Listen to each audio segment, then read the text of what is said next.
Pemirsa TV-ku, Infonesia kembali menyapa Anda.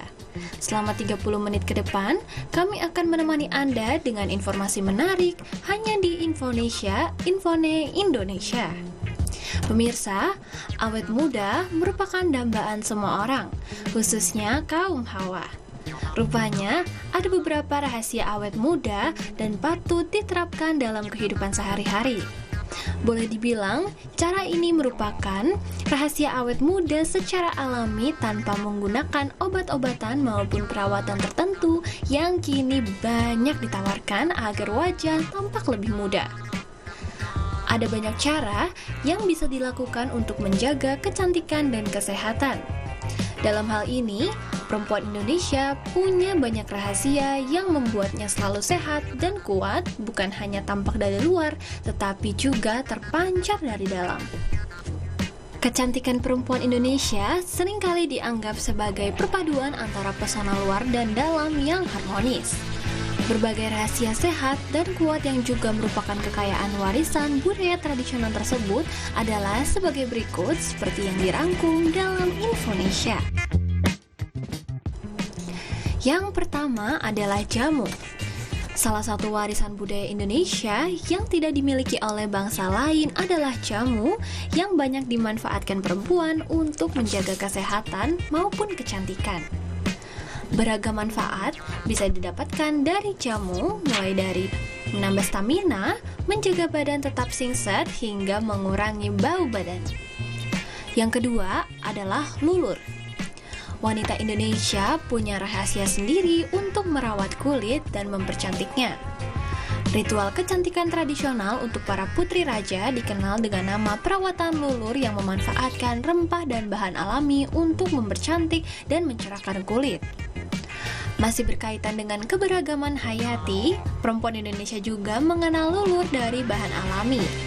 Sama seperti jamu, ramuan ini juga terbuat dari tanaman atau herbal maupun bahan lain, meski penggunaannya tidak diminum, melainkan dioles di permukaan kulit. Ada berbagai macam bahan populer yang bisa dijadikan sebagai lulur. Mulai dari beras ketan yang bisa digunakan untuk mengatasi biang keringat hingga asam jawa untuk menghaluskan kulit. Selain itu, tentunya bahan tersebut juga memiliki khasiat lainnya, mulai dari sekedar menghaluskan kulit hingga mengencangkan perut yang kendur. Yang ketiga, minum rebusan air daun sirih. Di antara berbagai jenis bahan tanaman, daun sirih termasuk salah satu yang paling banyak dimanfaatkan. Kandungan antiseptik di dalamnya dapat difungsikan sebagai obat bagi hampir segala jenis penyakit ringan, mulai dari radang tenggorokan, batuk-batuk, hingga keputihan. Cara menggunakannya juga bermacam-macam, mulai dari dikunyah hingga direbus lalu dipakai airnya. Manfaat dari air rebusan daun sirih bisa meredakan radang tenggorokan dan bau badan. Yang keempat adalah madu. Bukan cuma tanaman, bahan alami yang menjadi rahasia bugar perempuan Indonesia juga banyak yang berasal dari hewan. Salah satunya adalah madu yang dihasilkan oleh lebah, baik yang merupakan hasil budidaya maupun lebah liar yang dipanen dari hutan. Madu sendiri memiliki banyak sekali manfaat. Jika diminum atau dicampur ke dalam makanan dan minuman, madu bisa menambah stamina. Dan sedangkan jika dipakai untuk lulur, maka madu bisa menghaluskan kulit dan bahkan mengobati jerawat. Yang kelima ada minyak kelapa.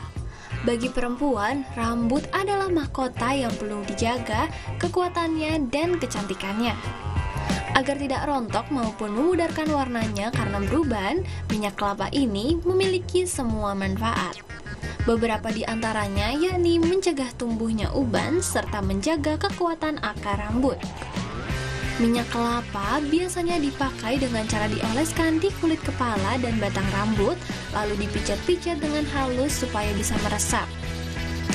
Baik pemirsa, itulah rahasia cantik perempuan Indonesia dalam menjaga kecantikan luar dalamnya. Selain menggunakan bahan-bahan alami, pastinya kita juga perlu mengimbanginya dengan selalu mengkonsumsi makanan sehat dan mencukupi kebutuhan air mineral, juga selalu membersihkan kulit secara menyeluruh. Baik pemirsa, jangan kemana-mana karena sesaat lagi Infonesia akan kembali.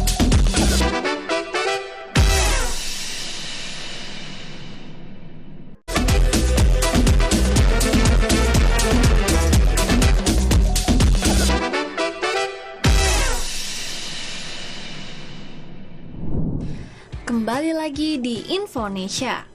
Pemirsa, Aceh merupakan sebuah provinsi yang terletak di ujung barat laut dan tidak hanya terkenal dengan keindahan alamnya yang memukau, tetapi juga dengan warisan budayanya yang kaya.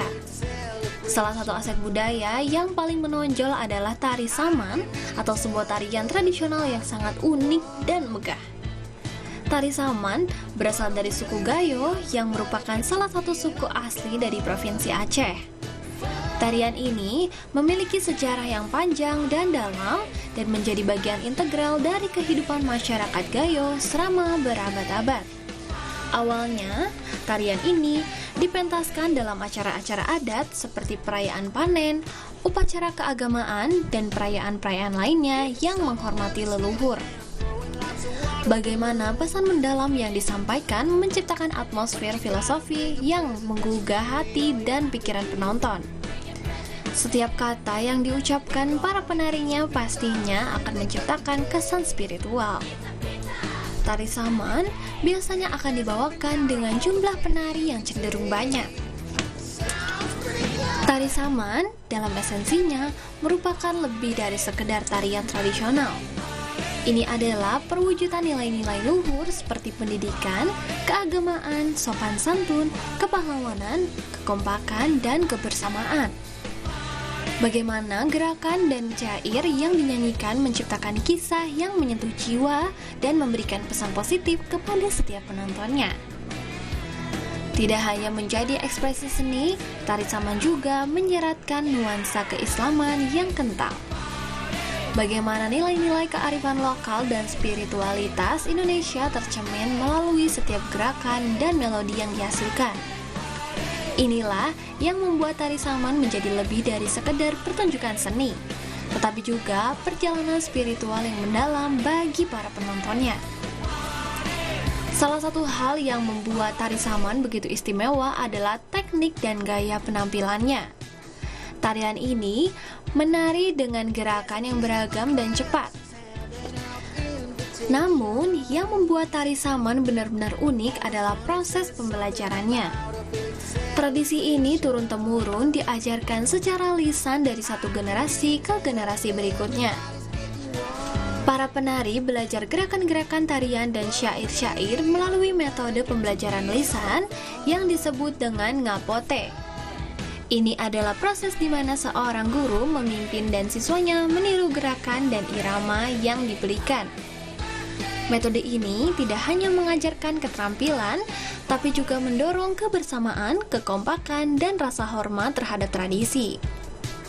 Tari saman bukan hanya sekedar tarian hiburan. Tarian ini membawa makna yang dalam dan telah melambangkan nilai-nilai kebersamaan, kekompakan, dan kebersihan hati. Tarian ini juga telah diakui oleh UNESCO sebagai warisan budaya tak benda manusia pada tahun 2011 dan menegaskan pentingnya melestarikan dan mempromosikan kekayaan budaya Indonesia. Tari saman diakui sebagai warisan budaya tak benda oleh UNESCO pada tahun 2011 dan pengakuan ini menegaskan pentingnya tari saman sebagai bagian dari kekayaan budaya dunia yang harus dilestarikan. Berbagai upaya pelestarian dilakukan baik oleh pemerintah, komunitas lokal maupun organisasi budaya untuk memastikan tari saman tetap hidup dan diwariskan kepada generasi mendatang. Di tengah arus modernisasi dan globalisasi, tari saman tetap menjadi simbol identitas dan kebanggaan bagi masyarakat Aceh. Melalui penampilannya yang spektakuler, tarian ini terus memperkokoh ikatan sosial dan melestarikan warisan budaya yang berharga bagi generasi mendatang.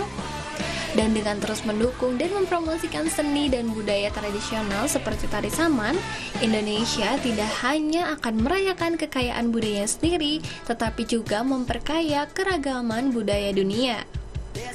Jangan kemana-mana pemirsa, karena sesaat lagi Infonesia akan kembali.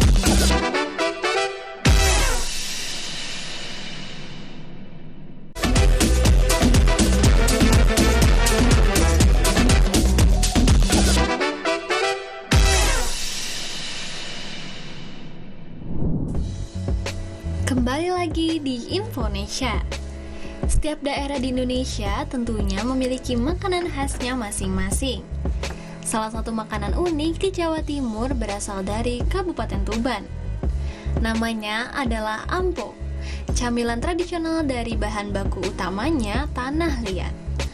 Tanah yang digunakan untuk membuat ampo pastinya bukan sembarangan tanah, melainkan harus tanah yang teksturnya lembut dan bebas dari pasir, kerikil, maupun batu. Selain di Tuban, Jawa Timur, ampo juga dikenal di Jawa Tengah, Cirebon, dan Jawa Barat. Di setiap daerah, tentunya ampo memiliki perbedaan. Perbedaan ampo Tuban dengan ampo Cirebon terletak pada bentuknya. Di Tuban, ampo memiliki bentuk berupa gulungan panjang dan ramping. Sementara di Cirebon, bentuk gulungannya cenderung lebih pendek dan ukurannya lebih besar. Masyarakat Jawa Timur dan Jawa Tengah meyakini bahwa ampo bisa menguatkan sistem pencernaan dan mendinginkan perut. Hal ini ternyata memang merupakan fungsi dari tanah.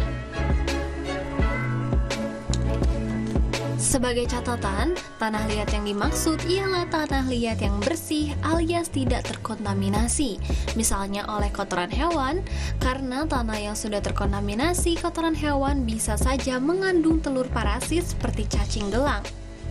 Oleh karena itu, pemilihan tanah untuk membuat ampo harus dilakukan dengan cermat.